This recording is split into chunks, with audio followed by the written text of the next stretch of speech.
Salam damai, salam sejahtera bagi kita semuanya. Saudaraku, kali ini tema kita adalah arti dari perjalanan Triluhur.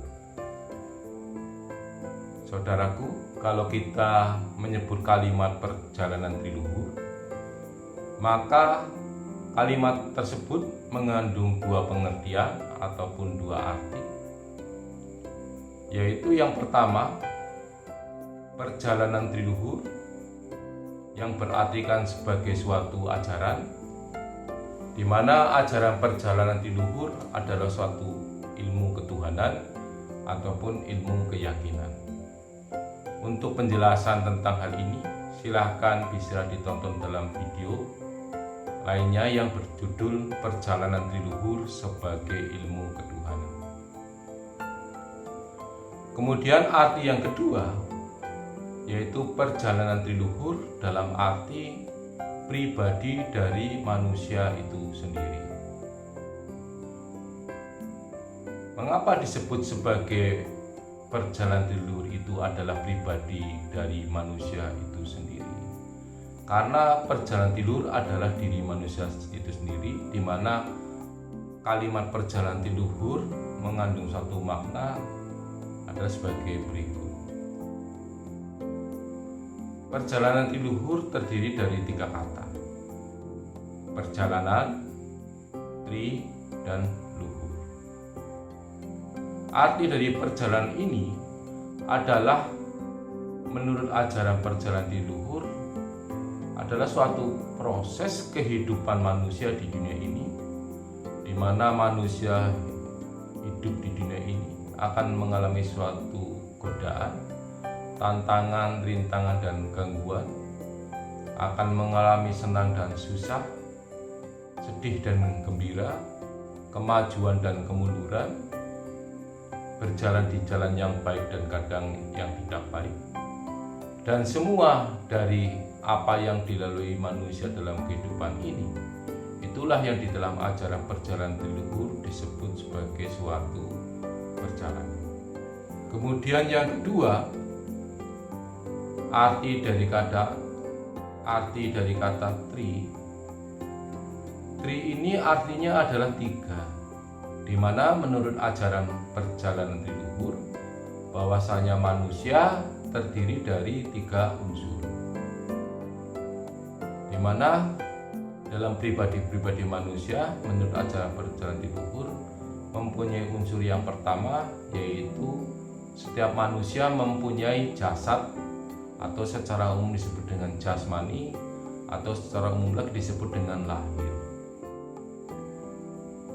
Yang kedua, unsur di dalam diri manusia adalah setiap manusia mempunyai rasa atau niat atau batin, atau secara umum disebut juga dengan rohani.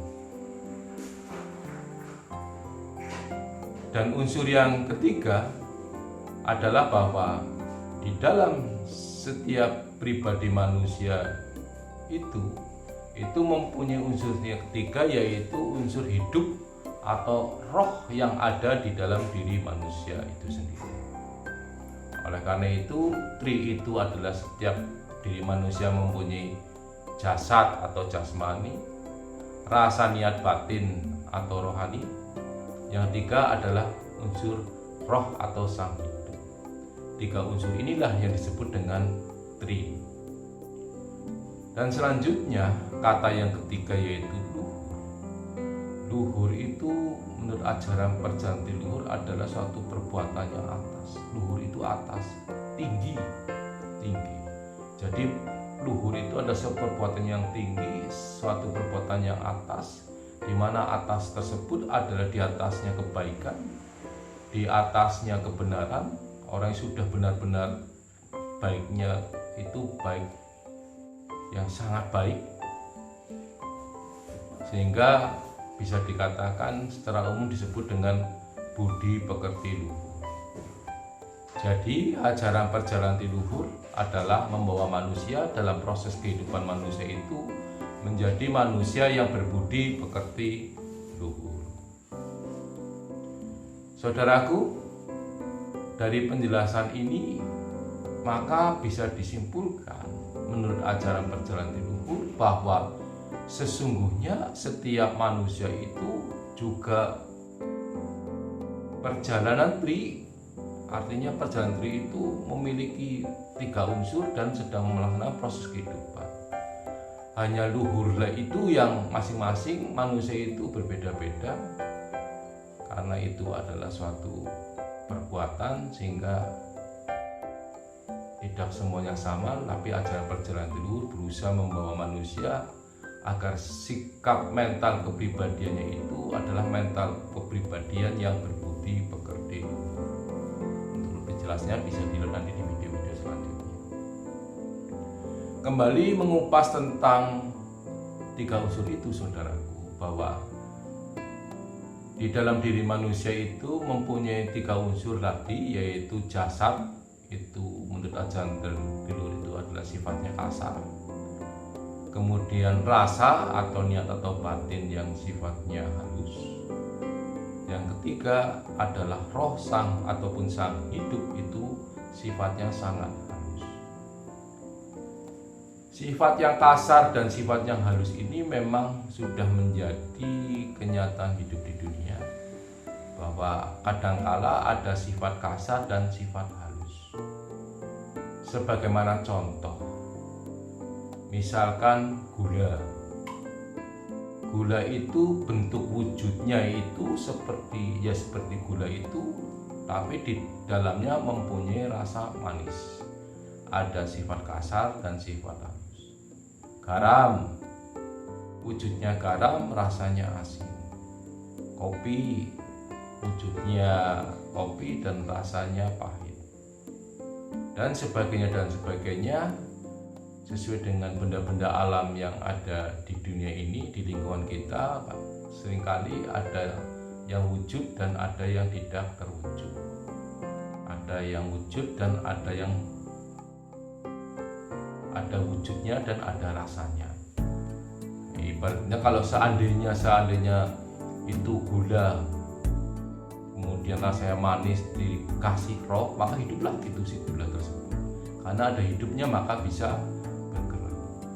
Demikian pula manusia pada dasarnya jasmaninya ini, sifat kasarnya dan sifat halusnya itu mati. Bisanya bergerak ke sana kemari karena diberikan hidup. Oleh karena itulah manusia sempurna.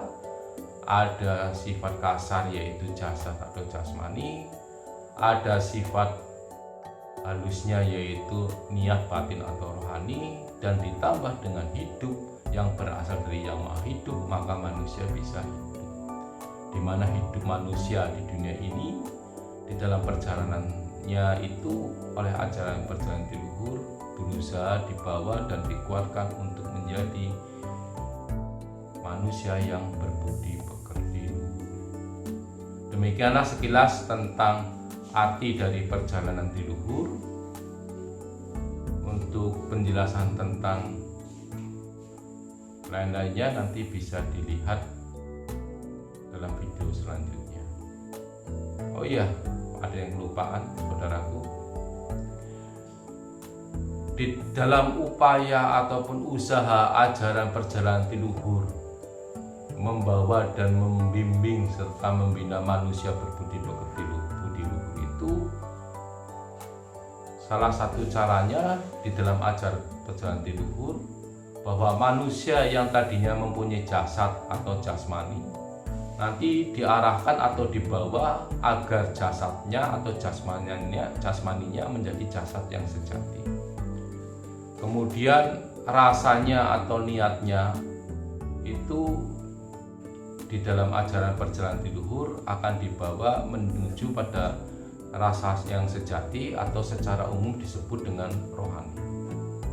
Kemudian yang ketiga, sang hidupnya atau rohnya itu akan dibimbing dan dibawa di dalam ajaran perjalanan leluhur untuk menjadi roh yang sejati atau hidup yang sejati, yang secara umum dikenal juga disebut dengan guru sejati ataupun hati nurani.